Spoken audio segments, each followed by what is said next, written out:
Good morning, YouTube. Today I'm going to review our 2016 Maserati Granturismo MC Sportline. So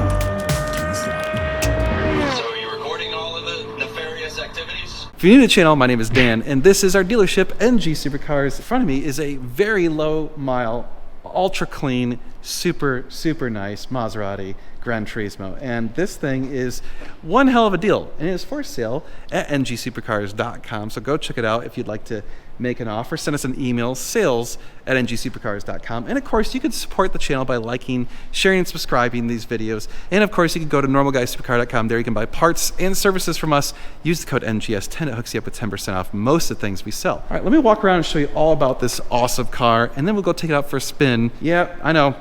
It's the Italian brother. It's got the 430 engine. That's a different variant of the F136 engine, so we'll talk about that in just a minute. Oh yeah, here goes one of the biggest depreciating bombs in history. So do not buy one of these brand new ever. Don't, you'll lose your ass. But once they're about this old, you can get them for like 1/3 of what they are new, and now it becomes a really interesting car. This thing is just gorgeous. The paint scheme on this is just fabulous. I love the metallic gray on this car. It just fits it perfectly. Absolutely wonderful. It has aftermarket spacers on the wheels, so the wheels are filling out the fenders a little bit more. We do have some scuffs on the wheels, unfortunately, just a little bit of scuffs. Yokohama tires. I think it's got a PPF. Yes, it does. We do have a PPF on the front clip. I don't know if it's on the A-pillars. No, not on the A-pillars, just the front clip. Looks to be in fabulous condition. By the way, it's only got like around 8,000 miles on it, so it's basically brand new. Yeah, we're not gonna be able to find hardly any flaws on it. That wheel does not have any scuffs or scrapes. Looks to be in good condition. By the way, we have not washed it. It just came off the transport, so forgive it if it's a little dirty. Got some scrapes right there, and right there, and right there. So this wheel definitely got a little bit of love tap on something, but not bad. It looks like it could be polished out pretty easily. That wheel, tiny bit of scuff right there. Yeah, unfortunately, but again, not much. So let's pop the trunk or the hood. Oh yeah, so this is one thing that's really nice about the Mazzi is you basically get a Ferrari engine. All right, so if that doesn't look familiar, well, that is basically the F136 engine, which is the same engine that's in the Ferrari F430, or at least the same engine block. Now, it does not have a flat plane crank, it has a cross plane crank, and of course it has different heads. So it doesn't make as much horsepower, but it does make a much different sound. So it sounds more like a grumbly American V8 or a muscle car than it does a high-strung Italian car. Pretty interesting how basically that's all you can really see. Everything else is just plastic panels, but yep. There you go, the Mazzi F136 variant. Oh yeah, and we have a carbon fiber hood. Yeah, that looks pretty sweet. And moving around to the back and the trunk. All right, so we do have some stuff that we gotta get out of the trunk, but we have the tools and everything. We got a cover and some other stuff. Air filter, okay, well, it's got some stuff for it, but again, super low miles. Surprisingly not that large of a trunk for this size of a car. Moving to the interior, you have, yes, let me stop it from beeping. You got these really nice plush seats. It does have rear seats, and it looks like it could actually fit humans back there. Maybe not full-size humans, but 3/4 size humans. And the seat's like kind of rolling forward as we do that. Yeah, it rolls back when you do that. Got carbon fiber shift paddles, carbon fiber steering wheel, carbon fiber in the dashboard, carbon fiber on the center console, carbon fiber in the door cards, carbon fiber kick plates. See, MC Sportline. This is pretty cool. Well, I don't know about you, but I think we need to hear it and we need to go drive it. So let's go do that. All right, let's hop in the Mazzi MC. Lots of room. Very spacious. Oh yeah, I love the blue Maserati key. It's pretty cool. This is just a regular key. Ooh, it's a nice sound to it. And just like the Ferraris, it shows a check engine light until you kind of get out there a little bit. One thing that's funny about the Maseratis is this is pretty ancient, but this one's actually not too ancient. It's still got like the phone thing, which, I mean, give me a break. Sport. Ooh, I heard the exhaust change. That's good. And we're gonna drive it flappy paddles because we can. And it's got proper flappy pedals that don't move off the sides of the steering column. Oh, that sound. Oh, yes. It's one thing I do love about the Maserati. It has a wonderful exhaust note. Wow. So the last time I drove a Maserati Granturismo, it was a much older version. This one's got a way more modern computer system. You've got like little shift bars showing the tachometer. That's so cool. So you got like shift lights that come together. It tells you what's gear it's in. They definitely updated a lot of stuff compared to the last one I drove. So it's still, you know, 2016 tech, all right. So we're still almost approaching 10 years old. Not the most modern tech, but that's all right. Oh, those downshifts. Now, if I remember correctly, this actually has a ZF transmission in it. It does not have, so it is an actual automatic. It is not like a single clutch or any of that sort of stuff. That sound is awesome. Oh, yeah. It's so good.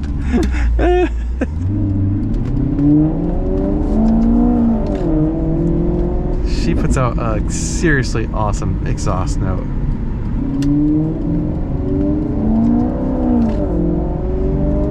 It feels like you're driving way faster than you're going just because of the sound it's making. Now the shifts are actually pretty smooth. They're not the fastest shifts ever, but we're not on it real hard. We're just kind of cruising right now. So we'll see how it behaves once we're kind of really giving it more hell. Very comfortable ride. Really nice interior. The seats are very nice. Yeah, this is a great touring car. And you got a lot of drama. Now if I take it out of sport, quiets the exhaust, like the valves close, and see, barely can hear it, but I want to be able to hear it. Come on. It's interesting experiencing the F136 engine in a flat plane versus cross plane crank configuration, just because the way that the power band comes on is completely different. So these produce much more torque at the low end, but they don't obviously produce as much high-end horsepower, and they don't rev as high, nowhere near as high. It only goes to 7,500 versus 8.5, 9,000 RPMs. That downshift was really quite quick. Okay, really bumpy right here.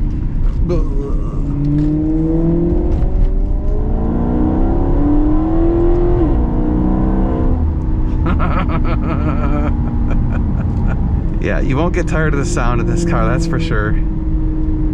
God, it really is an Italian muscle car. That's what this car is. It's absolutely awesome. Handles these bumps pretty good. It's pretty composed, smooth, don't feel a lot of jitteriness. It is not as tight of steering. So I just got done reviewing the Aston Martin Vantage that we have, and the steering on that felt a little bit tighter than this. It's a little more squishy. I think it's a little more erring on the side of comfort, but it still feels good. It's fairly responsive, but you know, it takes a moment. After all, this is a heavy car. It takes a while for all that weight to shift. Okay, ready? Here we go. Whoops. They kind of lied on that shift point there, didn't they?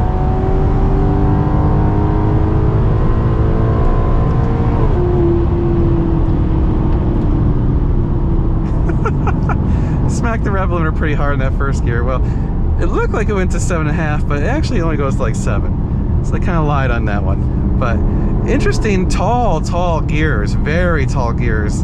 First gear felt really strong, and it felt like it was going to go much faster than it did, and then it just kind of got the third gear, and it was just way too tall a gear. So I guess they want this thing to be able to go on the Autobahn and cruise at like 200 miles an hour. It's a pretty stout engine. It's got a lot of torque, but it's moving way too much weight. So it'd be great if this car was lighter, but you know, it is a big comfy GT cruiser, so you take what you know, those are the trade-offs, I guess, on this car, is that it is way on the comfort side than the performance side. So unfortunately, you lose out on some of that. More than enough to just get around town and be enjoyable and pleasant and have good speed, but you aren't going to be like breaking the speed limits everywhere you go. That's like, I guess the only downside is I would like to be able to shift more with shorter gears, but you know.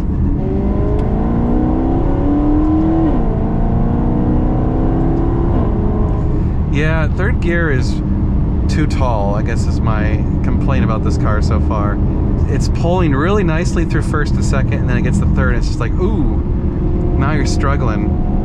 I guess that's also how they can have it have some sort of fuel economy, but I mean, I guess you kind of want some fuel economy in a touring car. Oh yeah, you can feel that weight. I am not as comfortable in this as I was in the Aston. It is heavy and more body roll and a little bit less, it's more vague and less precise. So I can feel it kind of dragging over to the side. It's pulling me towards the edge of the road.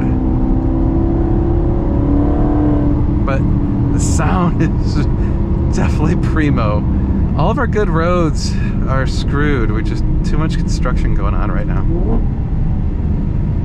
Okay, here we go.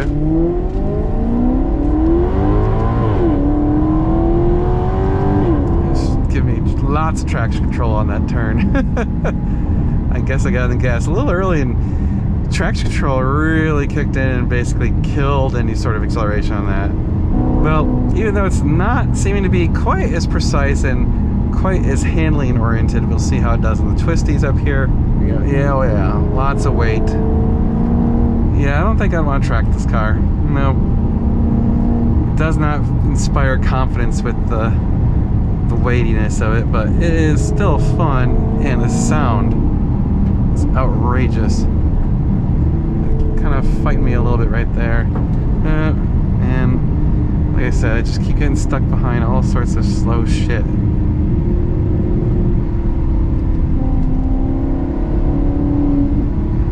I mean, it'd be fun to track just to hear the sound, but I don't think I'd want to push it real hard. I don't feel like it'd be an easy car to get control over when it's really being thrown around. I feel like that weight is going to be fighting you hard. It's going to be making it, it's got to brake way earlier than you expect, and probably cook the brakes. And then it just, yeah, it's not my favorite as far as handling, but it is super good comfort, very pleasant, wonderful sounds, and it's pretty fun, and it's got a bit of soul, you know. It's got that Italian flair to it.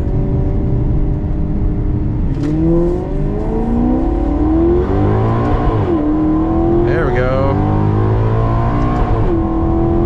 Nice. Alright, I mean, she pulls pretty good. It's a Grand Tour. It's not meant to have the fast acceleration, not meant to have the best handling, but it is very comfortable, and it does still inspire fun. It is fun, and it's got a lot of soul to it, which is great. So overall, I'm pretty pleased. Well, YouTube, it's pretty badass. So Josh was just doing a little digging, and he said that this trim level, the MC Sport line, is actually very rare. And by the way, this is actually a celebrity-owned car. This was owned by Al Toon, who played for the New York Jets. It's New York Jets, right? Yeah. Okay, I don't even know football, so like... Is it the New York Jets? I don't know. I thought it was New York Jets. Whatever, it's the Jets. So, sorry, Al. I don't watch the NFL at all, so I know nothing about it. But anyway, those of you that are fans of the Jets or Al Toon or the NFL, well, here you go. This was owned by Al. So was the Aston Martin, but phenomenal car, wonderful, super comfortable, beautiful sound, absolutely awesome sounding car. And it's for sale at ngsupercars.com. So go check it out. Send us an email, sales@ngsupercars.com if you're interested. And of course, visit normalguysupercar.com if you want to buy any parts or services from us. But that is it for this video. You guys are amazing. Thank you so much for watching. We're going to be seeing you. We're going to be doing a lot more cool car stuff. You're going to want to stay tuned. It's going to be sweet.